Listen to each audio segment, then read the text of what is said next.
Good evening, ladies and gentlemen. Welcome to your favorite English bulletin, The News. We're broadcasting live from TVT studios here in Lomé. Here are the headlines. President of the Democratic Republic of Congo, Antoine Tshisekedi, was in Lomé this Monday, 12 January 2026, for an official visit. He was warmly received by the President of the Council for Asozuna Nyasingbe, and we will bring you more on their discussions on bilateral cooperation and regional peace efforts shortly. Togo once again stands out on the African economic landscape as the World Bank's Business Ready 2025 report ranks the country among the top performers on the continent. This confirms the tangible impact of reforms spearheaded by the President of the Council for Asozuna Nyasingbe to enhance Togo's business climate. Stay with us, we'll bring you all the details shortly.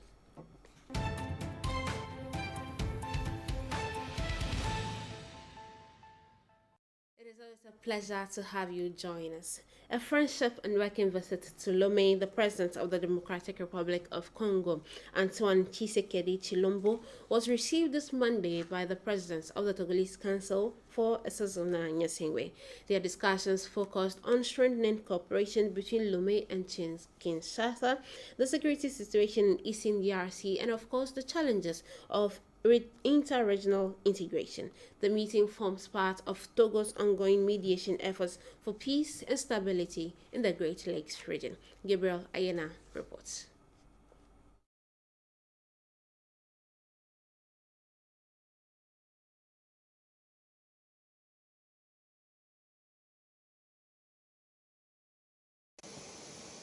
The President of the Democratic Republic of the Congo DRC, Antoine Tshisekedi Chilombo, paid a friendship and working visit to Lomé on Monday.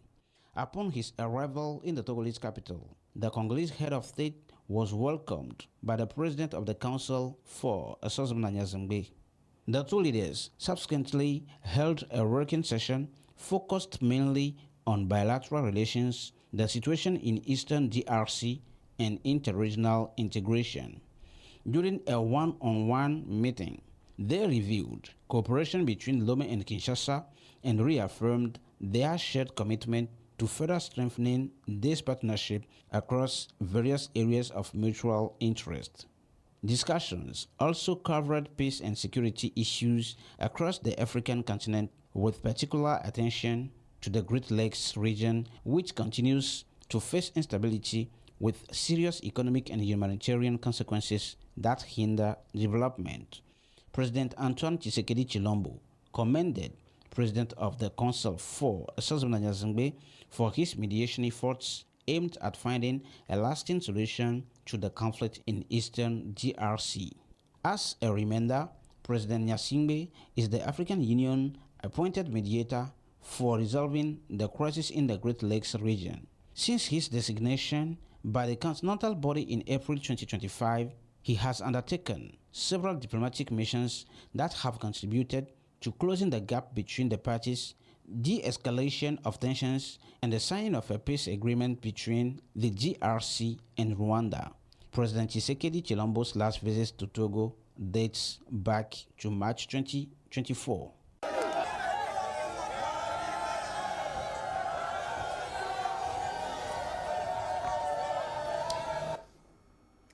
From diplomacy, let's move on to economy, where Togo ranks first in West Africa and third in the Sub-Saharan Africa in the business world.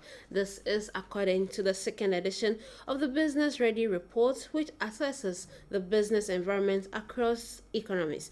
The World Bank's initiative highlights Togo's progress in improving its regulatory framework, the daily delivery of public services to the private sector, and the country's operational efficiency. Alifan Chigan has more details in this report. With 27 sub-Saharan African countries covered in the 2025 edition, compared to 14 in the previous reports, the Business Ready 2025 report of the World Bank once again highlights Togo's strong performance. The country has repeated the feat achieved in the first edition, standing out as one of Africa's top reformers and maintaining its position in the top 3 in Sub-Saharan Africa in the second edition. This performance confirms that the ambitious reforms implemented in favor of the private sector are yielding tangible results. The indicators reveal Togo is first place in West Africa with a score of 61.52 and third place in Sub-Saharan Africa behind Rwanda and Mauritius. The Business Ready 2025 report is structured around 10 key indicators covering the entire business life cycle. These range from business entry and location to public utility services, labor, financial services, international trade, transaction, dispute resolution, market competition, and business insolvency. Despite these strong results, challenges remain, particularly in public services, international trade, competition, and labor. The ongoing reforms are expected to help address these challenges and significantly improve Togo's performance across the various indicators. Pillar-by-pillar analyses are particularly clear. In terms of public services, Togo ranks first in both Sub-Saharan Africa and West Africa. This achievement underscores the sustained effort to provide a business-friendly regulatory environment. Regarding operational efficiency, Togo also ranks first in West Africa, reflecting the country's commitment to ensuring effective implementation of reforms and continuous improvements of the business climate. This result further highlights a consistent trend toward the modernization and digitalization of public services. For each indicator, the World Bank assesses country performance across three core pillars: the regulatory framework, public services, and operational efficiency. Overall, the findings confirm the relevance and effectiveness of the reforms carried out under the guidance of the President of the Council for Resourcement Gnassingbé, particularly in the modernization of public administration and the digitalization of services since 2017 through the Business Climate Unit. Remaining committed to a vision of reforms designed not for popularity but for real impact, the government intends to stay the course to achieve broader and more sustainable results toward a more economically stable Togo, focused on environmental protection, workers' well-being, and consumer protection. And with that outstanding performance, the country indeed highlights the impact of far-reaching reforms driven by the President of the Council for Resourcement Gnassingbé.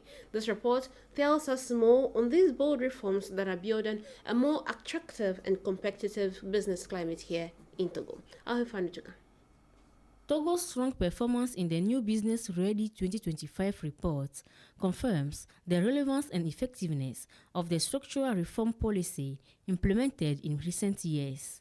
These reforms bear the imprint of a leader, the President of the Council for Resourcement Gnassingbé, who took the innovative step of establishing a dedicated unit tasked with improving the country's business climate.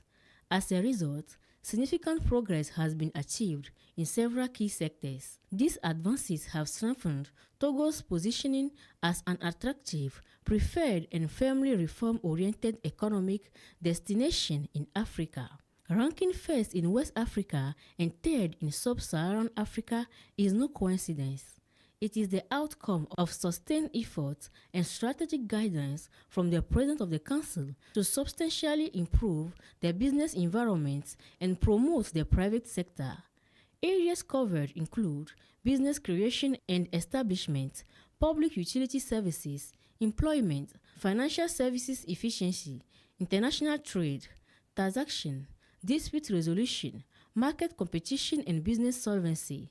Each of these 10 areas is accessed across three fundamental pillars: the regulatory framework, public services, and operational efficiency. A detailed analysis of the indicators shows that Togo performs strongly across the board. Concrete examples illustrate this progress. At the Business Formality Center, 4,202 companies were registered in 2025. At the same time, improvements to the tax framework and actions undertaken by the Togolaise Revenue Office have enhanced domestic revenue mobilization. By the third quarter of 2025, tax revenues collected reached 830,000.52 billion CFA francs, compared with 786,000.32 billion over the same period in 2024, an increase of 5.6%, reflecting notable gains in fiscal governance. These reforms have also boosted Togo's attractiveness, encouraging both foreign and domestic direct investment. The Adejekope Industrial Platform, a true showcase of public-private partnership, stands as a tangible outcome of this strategy. Several leading companies are now established there. The port of Lomé, the backbone of the Togolese economy, has also benefited from modernized infrastructure and the gradual digitalization of services, evolving into a leading logistic hub in West Africa. The president of the Council's vision of a Togo made attractive through a strong business climate has further strengthened the country's geostrategic position as a financial and logistic hub. Lomé, the Togolese capital, is now widely recognized as a host city for major international meetings dedicated to business financing. Both at home and abroad, the President of the Council has demonstrated a firm commitment to more effective mobilization of financial resources and better project structuring, with the aim of making the private sector a strategic partner in implementing the national development strategy. His active participation in major economic forums worldwide has provided opportunities to showcase Togo's investment potential and its attractive business climate while engaging and convincing partners. From the fourth edition of the UK Francophone Africa Trade and Investment Forum in Lomé to the African Financial Industry Summit, the first Public Debt Summit, the Global Summit on Artificial Intelligence in Africa held in Kigali, Trade and Investment Forum in Chad and Abu Dhabi, and many other multilateral meetings, the President of the Council's engagement has remained unwavering. This effort aims to create more jobs, generate greater wealth, and ensure equitable well-being for all Togolese citizens wherever they may live across the national territory. The economic reforms and active diplomacy led by the President of the Council have consolidated Togo's position as a financial and logistic hub while affirming Lomé's reputation as a welcoming destination conducive to business financing and the promotion of public-private partnerships. And as we are in the positive upward trend, Togo's public administration wage bill has increased significantly according to the latest budget execution report. By the end of September 2025, personnel expenditure stood at almost 250 billion CFA francs, an increase of more than 7% compared to the same period in 2024. The reasons behind this rise are examined in this report by Kwesi Blake. The public administration wage bill in Togo continues to increase. This rise is driven by several factors, foremost among them salary adjustments. These measures have led to an increase in the salary index value, as well as a higher allowance and bonuses. Another key factor is the recruitment of new civil servants hired through several competitive examinations organized across various sectors. From 73,984 employees in March 2025, the public administration workforce expanded nearly 3,000 new staff within just a few months, mechanically driving up expenditure. By the end of September 2025, personal expenditure has reached 247.49 billion, representing an increase of 7.12% compared to the same period in 2024. Over the first 9 months of the year, spending accounted for 69.59% of the annual projection, set at 355.6 billion. By the end of September 2025, personal expenditure has reached 247.94 billion CFA francs, representing an increase of 7.12% compared to the same period in 2024. Over the first 9 months of the year, spending accounted for 69.59% of the annual projection, set at 355.6 billion CFA francs. In comparison, personnel expenditure stood at 314 billion in 2024, up from 301 billion CFA francs in 2023. This increase is largely explained by the growth in staff numbers. The inclusion of retirement benefits is also a major contributing factor, alongside government policies aimed at improving the purchasing power of public sector employees. With further recruitments announced for 2026, staffing level in the public administration are expected to rise again, raising pressing questions about budgetary sustainability. The public sector wage bill covers both civilian and military personnel and includes salaries, bonuses, allowance, family benefit, and employer social security contributions. Moving on to other equally pertinent issues, in response to persistent water supply challenges in the Savannah region, Togolese authorities launched emergency works some few days ago. A ministerial delegation recently visited the region to assess the progress of projects aimed at restoring access to safe drinking water for the local communities. Gabriel Ayena has more in this report.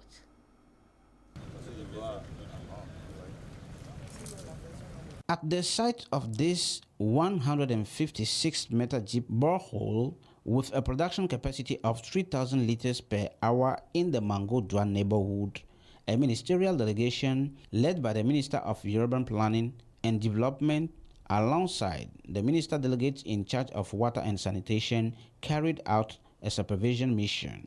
This visit forms part of the emergency works launched by the government under the leadership of the President of the Council for Esazunanyazengbe, aimed at improving access to drinking water in the Savannah region.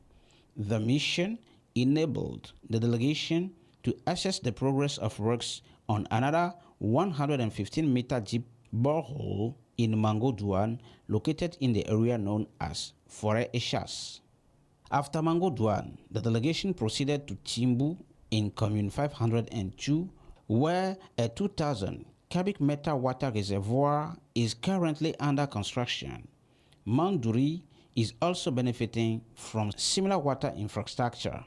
At this stage of the visit, questions regarding the water sources that will supply the reservoir were raised, but water resource experts provided reassurance. The delegation then visited the Daluak Dam, a vast body of water that also supports market gardening activities both upstream and downstream.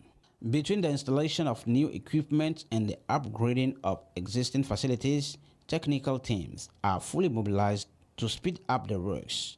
The activated National Emergency Plan includes the rehabilitation of existing infrastructure, the drilling of new boreholes, and connections to the water supply network, all aimed at expanding water coverage. Specific projects to provide drinking water to military bases are also underway, notably at Kanyimpruma. These works are being carried out under the National Water Sector Development Project. Moving on to some tradition and culture, the 10 people of Taujo and beyond celebrated their traditional Adosa Gadao festival over the weekend, a harvest and initiation festival that showcases their rich cultural heritage. The Minister Councillor Pascal Bojona represented the President of the Council for Esazunanya Singbe at this major cultural event. Kwesigle reports. Adosa Gadao represents the fusion of two traditions, harvest and initiation. According to Minister Councillor Pascal Bojona, it embodies a union that impresses the will to live together harmoniously. In the Tem language, he conveyed greeting from the President of the Council. Mongona,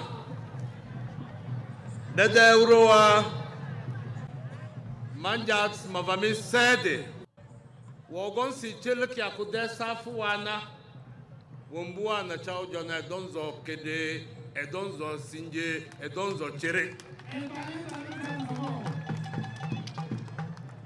In a world based by crisis and misunderstanding, the Minister Councillor called the Thames sons and daughters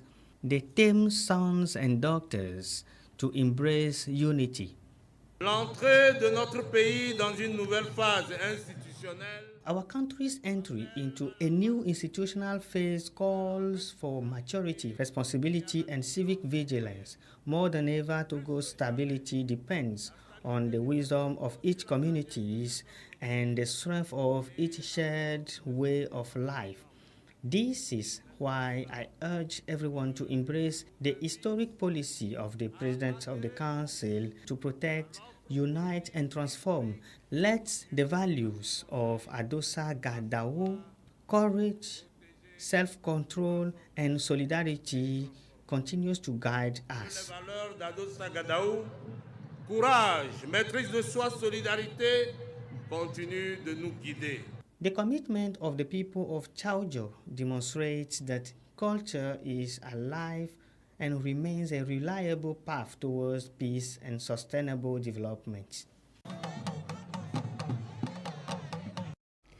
That brings us to the end of today's edition. Thanks to my wonderful team and to you, cherished viewers, for watching.